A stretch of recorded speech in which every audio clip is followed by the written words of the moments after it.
रहीम अस्सलाम वालेकुम नाज़रीन, आप यूट्यूब चैनल देख रहे हैं। मैं इमरान खान हूँ। खबरें बहुत सारी हैं तो जल्दी से मैं आप तक पहुँचाता हूँ। सबसे पहले इमरान खान साहब का जो स्टेटमेंट गुज़िश्ता रात आया, क्योंकि जेल में उनकी बहन ने उनसे मुलाकात की थी। इमरान खान साहब ने जेल से जो स्टेटमेंट जारी किया अपनी बहन के ज़रिए से, वो स्टेटमेंट इंपॉर्टेंट है और उसमें बहुत सारी खबरें हैं। चार सद्दा और खैबर और करक के जलसों में अवाम की भरपूर शिरकत कौम के शऊर और अपने हकूक़ के दिफा की अज़म की अक्कास है। अवामी राब्ता मुहिम को बेहतरीन अंदाज में जारी रखने पर मैं जलसे के तमाम मुंतज़मीन को खराज तहसीन पेश करता हूँ। तहरीक इंसाफ को तहरीक तहफ़्फ़ुज़ आईन पाकिस्तान के साथ मिलकर हकीकी आज़ादी की तहरीक को मज़ीद तेज़ी से आगे बढ़ाना चाहिए। इमरान खान साहब ने एक तो ये कि उन्हें जब पता चला कि ये जलसे बहुत कामयाब हुए हैं तो उसके ऊपर लाजमी बात है वो एक तहरीक चलाना चाहते हैं, तो उन्हें काफ़ी हौसला मिला इससे, और वो ये चाहते हैं कि इस तहरीक को मज़ीद तेज़ किया जाए और तहरीक तहफ़्फ़ुज़ आईन पाकिस्तान इसके अंदर अपना रोल प्ले करे, जो बाकी जमातें वो भी शामिल हों। महमूद खान चकज़ई और अल्लामा राजा नासिर अब्बास के बतौर अपोजिशन लीडर ताहाल नोटिफिकेशन जारी ना होना बाइस तशवीश है। मैं मुतालबा करता हूँ कि इन्हें फौरी तौर पर सेनेट और कौमी असम्बली में कायदे हिज़्ब इख्तलाफ के तौर पर नोटिफाई किया जाए। आज एक बार फिर मेरे वकला, मेरी फैमिली और खैबर पख्तूनख्वा के वज़ीर आला को इस्लामाबाद हाई कोर्ट के ऑर्डर्स के बावजूद मुझसे मुलाकात की इजाज़त नहीं दी गई और इन्हें वापस लौटा दिया गया, जो कि न सिर्फ बुनियादी इंसानी हकूक़ बल्कि अदालती अहकामात की भी खुली खिलाफ वर्जी है। मेरे खिलाफ कायम बेबुनियाद मुकदमात की समाअतें भी अपने आखिरी मराहिल में हैं, जिसके बाद मुमकिन तौर पर मुझे एक बार फिर कैद तन्हाई में डाल दिया जाएगा। मैं पार्टी के तमाम कारकुनान और सीनियर वकला को हदायत देता हूँ कि इस खुली तौहीन अदालत के खिलाफ फौरी तौर पर आला अदलिया से रुजू करें और पटिशन दायर करें। इसी तरह अलकादर ट्रस्ट केस में ताखीरी हरबों के हवाले से भी हदायत करता हूँ कि उसके खिलाफ भी अदालत से रुजू किया जाए और समाअत की तारीख लिए बगैर अदालत से बाहर ना आए। वज़ीर आला खैबर पख्तूनख्वा सुहेल अफरीदी के लिए मेरी हदायत है कि सूबे की ज़रूरत के मुताबिक खुद अपनी मुख्तसर काबीना तश्कील दे लें। मैंने काबीना के लिए कोई भी नाम तजवीज़ नहीं किया। सुहेल अफरीदी के बाद अपनी मर्जी की टीम चुनने का मुकम्मल इख्तियार है। ये एक खबर चलवाई गई थी ख़ास तौर पर, और ये खबर चलवाई गई थी कि बैरिस्टर सैफ के बारे में इमरान खान साहब ने कहा कि जनाब उनको ज़रूर वज़ीर शामिल किया जाए और वज़ीर रखा जाए। दो लोगों का नाम था, तो बैरिस्टर सैफ का तो पता ना आपको गेम, कि बैरिस्टर सैफ तो हर गेम के अंदर शामिल होता। वजह यह है कि वो गंडापुर का मोहसिन नकवी था, यानी वो एस्टैब्लिशमेंट के साथ खास और बेहतरीन ताल्लुकात हैं। जब कोई भी इमरान खान से नहीं मिल पाता तो बैरिस्टर सैफ जाकर इमरान खान से मिलाता है, और यही एक उसकी खूबी है कि उसके एस्टैब्लिशमेंट के साथ ताल्लुकात बेहतरीन है। तो गंडापुर ने भी अपने साथ रखा था, और अब देखते हैं कि सुहेल अफरीदी बैरिस्टर सैफ को अपने साथ रखता है या नहीं रखता, क्योंकि बैरिस्टर सैफ ने इमरान खान साहब ने कई दफ़ा मना किया कि एस्टैब्लिशमेंट से ताल्लुकात नहीं रखने, लेकिन बैरिस्टर सैफ ने हमेशा रखे हैं। वैसे एस्टैब्लिशमेंट के साथ कोई ना कोई तो वर्किंग रिलेशन रखना ही पड़ेगा, क्योंकि आप हुकूमत में हो तो आप बगैर वर्किंग रिलेशन के गुजारा नहीं कर सकते। हो सकता है कोई और बंदा ये काम कर सकता हो, बेहतर कर सकता हो, लेकिन अभी इमरान खान साहब ने बिल्कुल फ्री हैंड दे दिया सुहेल अफरीदी को कि आप फैसला कर लें। फिर इमरान खान ने कहा पार्टी से मुताल्लिक तमाम हदायत और पैगाम सिर्फ सेक्रेटरी जनरल सलमान अकरम राजा के जरिए ही जारी किए जाएं, ताकि किसी किस्म की कन्फ्यूजन या गलत फहमी से बचा जा सके। इमरान खान साहब सलमान अकरम राजा साहब पे बहुत भरोसा कर रहे हैं। हालांकि शेर अफजल बरबत बहुत खिलाफ हैं, पार्टी के अंदर और बहुत सारे लोग भी उनके खिलाफ हैं। फवाद चौधरी साहब पाकिस्तान तहरीक इंसाफ उन्होंने छोड़ दी है, लेकिन वो कभी भी जो है सलमान अकरम राजा साहब के बारे में पॉजिटिव नहीं हुए, वो हमेशा बड़े उनके बारे में नेगेटिव रहते हैं। लेकिन इमरान खान साहब उन पर भरोसा कर रहे हैं और बार बार कर रहे हैं। आखिर में इमरान खान ने कहा कि मैं वादे करना चाहता हूं कि अहमद चट्टा और बिलाल एजाज मेरे पुराने और वफादार साथी हैं।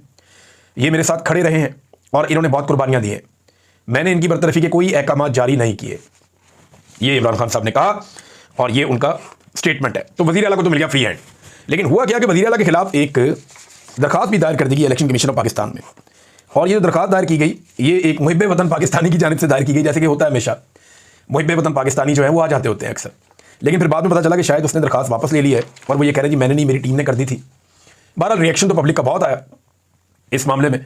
अब एक खबर और चलाई जा रही है सीएम अफरीदी को लेकर, और ये खबर मीडिया में फैलाई जा रही है कि सीएम अफरीदी से जब मुलाकात की वहाँ पे कोर कमांडर पेशावर ने, तो तब उन्हें एक पैगाम दिया गया और उन्हें यह कहा गया कि जनाब आप जो अल्फाज का चुनाव है आपका वो ठीक नहीं है।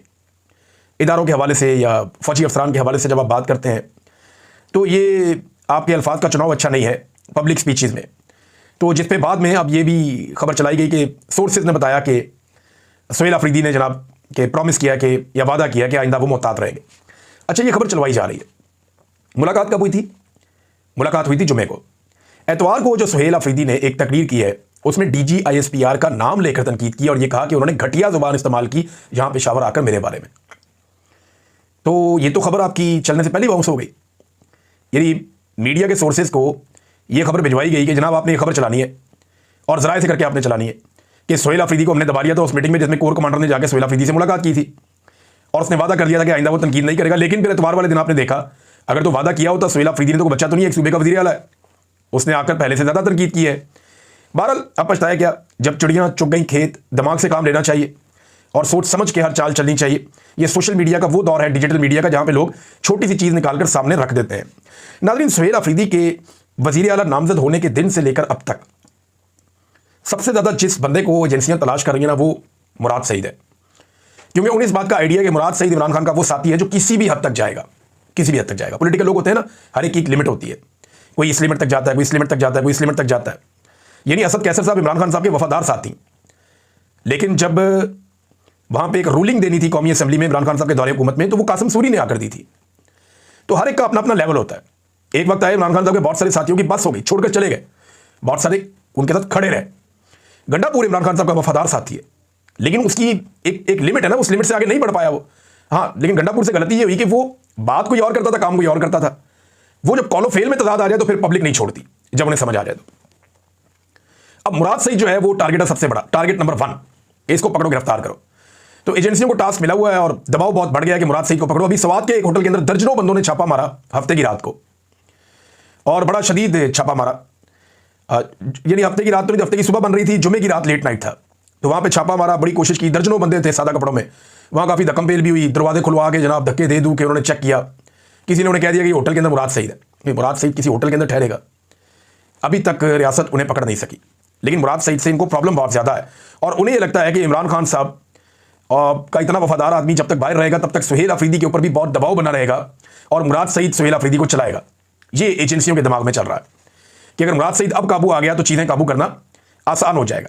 और ये बात कुछ लोगों ने बताई भी है इंटेलिजेंस एजेंसियों को, और ये बात एस्टेब्लिशमेंट तक पहुंचाई गई है बाकायदा, कि सुहेल अफरीदी के बारे में याद रखना, ये वही करेगा जो मुराद सईद और इमरान खान चाहेंगे।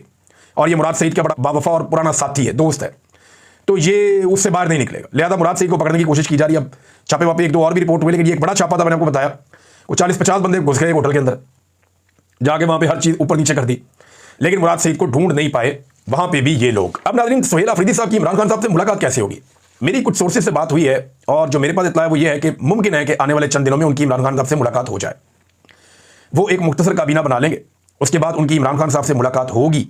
क्योंकि देखिए, एस्टेब्लिशमेंट अगर इमरान खान साहब से मिलवाती है तो खाली गवर्नेंस के इशूज़ तो नहीं है, दहशतगर्दी के खिलाफ लड़ाई का एक बड़ा अहम मामला है, ड्रोन हमलों का एक बड़ा अहम मामला है। तो जब तक ये अपने लीडर से जाकर नहीं मिलेंगे और ग्राउंड रियलिटी उनके सामने रख के उनके साथ बातचीत नहीं करेंगे, तब तक मामला आगे बढ़ेगा नहीं। एस्टेब्लिशमेंट इस बात से डरती है कि इमरान खान साहब कोई तहरीक चलाने का कह देंगे, तो तहरीक का मोमेंटम तो वैसे भी बन रहा है, और आने वाले दिनों में बहुत सारे और जलसे जुलूस भी होने जा रहे हैं, जिनमें जो सुहेल अफरीदी हैं वो शिरकत करेंगे, और खैबर पख्तूनख्वा का मोमेंटम ऊपर की तरफ जाएगा, जो अब जाना शुरू हो गया है। यानी दोबारा मोमेंटम बनाना बहुत मुश्किल था, लेकिन एक नया वज़ीर आला लगाने के बाद इमरान खान साहब ने अपनी पार्टी को फिर से मोमेंटम दे दिया।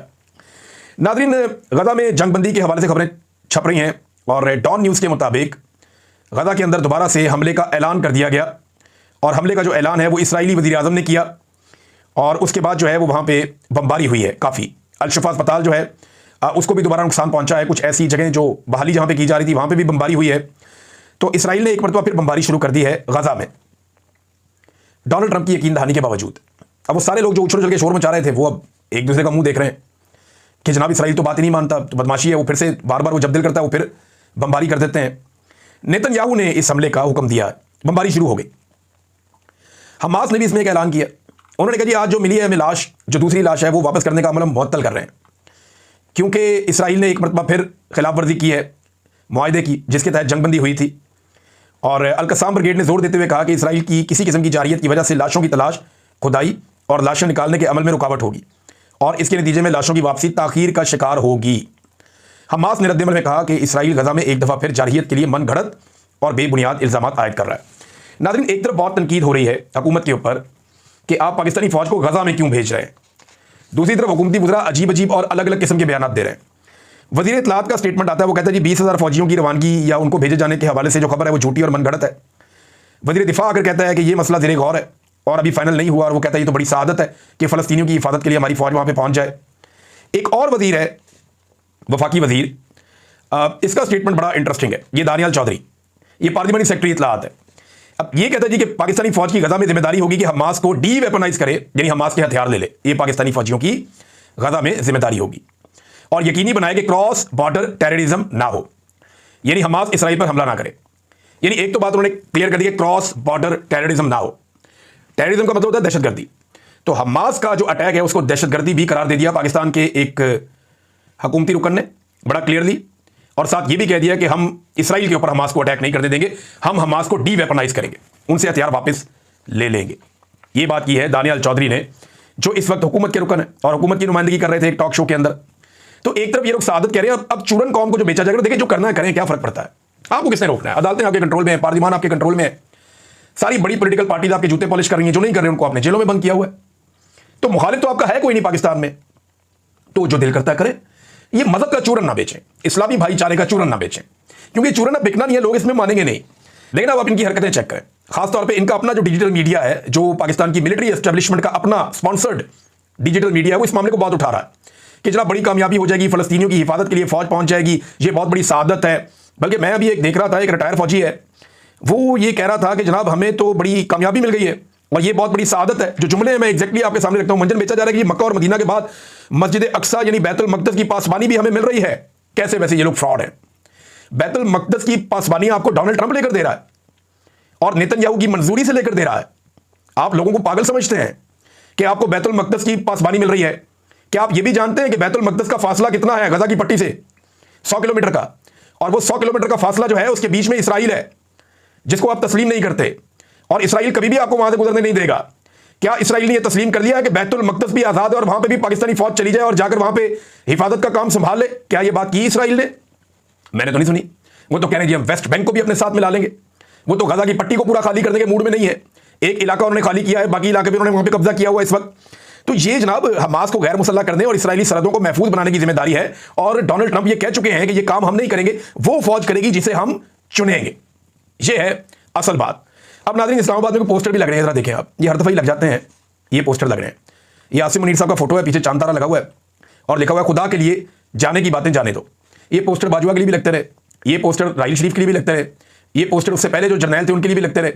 लेकिन यानी ये ऐसे शो करते हैं जैसे कि खुदा ना खास्ता ये बंदा चला गया तो पाकिस्तान का बेड़ा कितना ही चलेगा यार, क्या फर्क पड़ता है। ज़ियाउल हक का तैयारा हवा में फट गया, पाकिस्तान को कुछ हुआ? कुछ भी नहीं हुआ। ये जो डिक्टेटर्स है ना, ये रहते हैं तो पाकिस्तान का नुकसान होता है, ये चले जाते हैं तो पाकिस्तान का नुकसान नहीं होता। पाकिस्तान बल्कि एक कदम और आगे बढ़ जाता है। पाकिस्तान में जमहूरियत आ जाती है, डेमोक्रेसी आ जाती है, पाकिस्तान और बेहतर हो जाता है। अब ये खुदा के लिए जान, ये जो मूव ऑन पाकिस्तान को तरीका, अपना नाम वाम भी किसी ने नहीं लिखा, और मूव ऑन पाकिस्तान नीचे कोई नंबर दिए हुए हैं। इनको तो लिटरॉल करनी चाहिए, इन लोगों की पकड़ के इनकी अच्छी खासी चित्रॉल करनी चाहिए कि तुम भाई हर थोड़े अरसे बाद जो जर्नैल रिटायर होने लगता है तुम पकड़ के उसको खुदा बना लेते हो कि जाने की बातें जाने दो। ये क्या बात हुई, जाने की बातें जाने दो? भाई नीचे से जो आएंगे वो भी जर्नैल है ना, जो नीचे से आएंगे बाकी वो भी इसी पाक फौज के और इसी मुल्क के सपूत हैं। इसी मुल्क के अंदर उन्होंने ट्रेनिंग की है, इसी मुल्क के अंदर उन्होंने तालीम हासिल की है, इसी मुल्क के लिए उन्होंने भी वही काम किया है जो जाने वाला कर रहा था। और एक नया आदमी आ जाएगा तो चीजें रूटीन के मुताबिक चलेगी। इंडिया में तो ये नहीं होता कि वहां का आर्मी चीफ रिटायर हो रहा है तो लिखा हो दीवारों पे और सड़कों पे जाने की बातें जाने दो। सोचे ना, बर्तानिया में, अमेरिका में, यूरोप में किसी मुल्क में आर्मी चीफ की रिटायरमेंट आए और वहां पे इस तरह के बैनर लग जाए, जाने की बातें जाने दो। सोचे इंडिया में ऐसे बैनर लग जाए, जाने की बातें जाने दो, या बांग्लादेश में लग जाए या बाकी मुल्कों में लग जाए। ये लतीफे पाकिस्तान में ही होते हैं, अजीबोगरीब किस्म के, और स्पॉन्सर्ड होते हैं। इन लोगों को ऐसा लगता है खुद लॉन्च किया जाता है। नाज़रीन, अफगानिस्तान के हवाले से मुज़ाकरात को नाकाम करार दिया जा रहा है अब तक। हालांकि जो आखिरी एक बेहतर खबर आई वो ये है कि मोहसिन नकवी ने ईरान में कोई ईरानी हुकाम से मुलाकात की है और उम्मीद जाहिर की है कि इनके साथ मामला तय हो जाएगी। मेरे ख्याल में जो मुझे दिखाई दे रहा है ना कि मजीद लड़ाई हो सकती है अफगानिस्तान और पाकिस्तान के बीच में। दोनों में से कोई एक मुल्क भी दूसरे को मगलूब नहीं कर सकता, कब्जा नहीं कर सकता उसके ऊपर। ये बात तो लिखी पड़ी है। ना अफगान यहां पर कब्जा कर सकते हैं, ना पाकिस्तानी वहां पर कब्जा कर सकते हैं, ना हमारी फौज ये कर सकती है ना उनकी फौज ये कर सकती है। हम दोनों एक दूसरे को तबाह कर सकते हैं, दोनों एक दूसरे को नुकसान पहुंचा सकते हैं। बेहतर दोनों के लिए यही है कि मुज़ाकरात करें, बातचीत करें। अभी ऐसा लगता है कि शायद मजीद लड़ाई होगी, फिर ट्रंप को मौका दिया जाएगा कि उसके सर पे सहरा बांध दिया जाए एक और सुलह का, एक और जंगबंदी का। देखिए, पाकिस्तान का मौक़िफ़ यह है इस मामले में, क्योंकि मैं पाकिस्तान के लिए रिपोर्ट कर रहा हूं तो पाकिस्तान का मौक़िफ़ है वो ज़्यादा मुकद्दम है हमारे लिए। पाकिस्तान कहता है जी कि 5-6 मरतबा इत्तफ़ाक़ राय हुआ मगर अफगानिस्तान पीछे हट जाता है। पहले दिन अंदाज़ा हो गया था कि मुज़ाकरात का इख्तियार काबुल के पास नहीं है। फिर यह भी कहा गया कि भारत अपनी शिकस्त का बदला काबुल के जरिए लेना चाहता है। मेरी राय में पाकिस्तान ने और काबुल ने करीब आने में बहुत ताख़ीर कर दी। हम यहाँ पाकिस्तान में रजीम चेंज के अंदर मसरूफ़ रहे, जबकि भारत अपने ताल्लुकात जो है वो तालिबान हुकूमत के साथ बनाता रहा और अपना खेल खेलता रहा। देखिए, अभी भी पाकिस्तान को हार नहीं माननी चाहिए, पीछे नहीं हटना चाहिए और दिल छोटा नहीं करना चाहिए। ये डिप्लोमेसी है, इसमें कभी आपको कामयाबी होती है, कभी नाकामी होती है। लड़ाई अपनी जगह पे, दहशतगर्दी के साथ जंग आपकी अपनी जगह पे, उसको टैकल करने के लिए फोर्सेज मौजूद हैं। लेकिन जो पॉलिटिकल लोग हैं उनका काम है कि फ्यूलिंग करने की बजाय फायर फाइटिंग करें और कोशिश करें कि किसी भी तरह अफगानिस्तान के साथ किसी ऐसे नतीजे पर पहुंचें जिसमें पाकिस्तान को और पाकिस्तानियों को बेनिफिट हो, और दहशतगर्दी सिर्फ पाकिस्तान में नहीं इस रीजन के अंदर कंट्रोल होना शुरू हो जाए। ये बहुत ज़रूरी है अगर इस तरफ तवज्जो दें और इस तरफ चलें तो। नाज़रीन, एक और खबर, ये वज़ारत इत्तलाआत ने कहा उन्होंने कहा जी कि आसिम मुनीर की मुसाद और CIA से मुलाकातों की खबरें भी जाली और मन घड़त हैं। इसमें फर्स्ट पोस्ट का भी हवाला दिया गया, अफगानिस्तान एक चैनल है उसका भी, वो एक जरीदा अखबार है उसका भी हवाला दिया गया, अफगानिस्तान टाइम्स का भी आ रहा था और एक दो और जगह पे भी बिग न्यूज़ में भी आ रहा था। तो उन्होंने कहा ये झूठी खबर है, आर्मी चीफ आसिम मुनीर, और कोई बड़ा अखबार तो है नहीं, कोई बहुत बड़े बड़े चैनल्स ने तो ये कहा नहीं है। हाँ, इसराइली अखबार का कोई पता नहीं होता, वो किसी वक्त भी भांडा फोड़ देते हैं। तो अगर कहीं पे किसी वेस्टर्न मीडिया में या अल जजीरा पे या किसी इसराइली मीडिया में ये खबर आई कि आसिम मुनीर साहब की खुफिया मुलाकात या मुलाकातें करवाई गई हैं मिस्र में या कहीं और, तो फिर वो एक नई डिबेट शुरू हो जाएगी। लेकिन फिलहाल तक के लिए ये है, अब देखना यह है कि पार्लियामेंट इसके ऊपर क्या एक्शन लेती है, और जो पाकिस्तान की पार्लियामेंट्री पार्टीज हैं, मुख्तलिफ जमातें जो पार्लियामेंट में आती हैं, वो इसके ऊपर अपनी क्या पोजीशन लेती हैं। जमात इस्लामी खामोश है, फजलुर रहमान साहब खामोश है फिलहाल, बाकी लोग भी इस पर अपना मौक़िफ़ नहीं ले रहे। पाकिस्तान तहरीक इंसाफ एक बड़ी पॉलिटिकल पार्टी, सबसे बड़ी है, वो भी लगभग खुलकर अभी तक बात नहीं कर रही। लेकिन देखना है कि इस अहम इशू पर कि पाकिस्तानी फ़ौजें गाज़ा में जाती हैं तो क्यों जाती हैं, क्या मकासद हैं, क्या हासिल करना है वहाँ पे, तो इस हवाले से सबका मौक़िफ़ सामने आएगा तो और क्लियरिटी हो जाएगी। अब तक इतना ही, अपना ख्याल रखिएगा, अपने इस चैनल का भी। अल्लाह हाफ़िज़।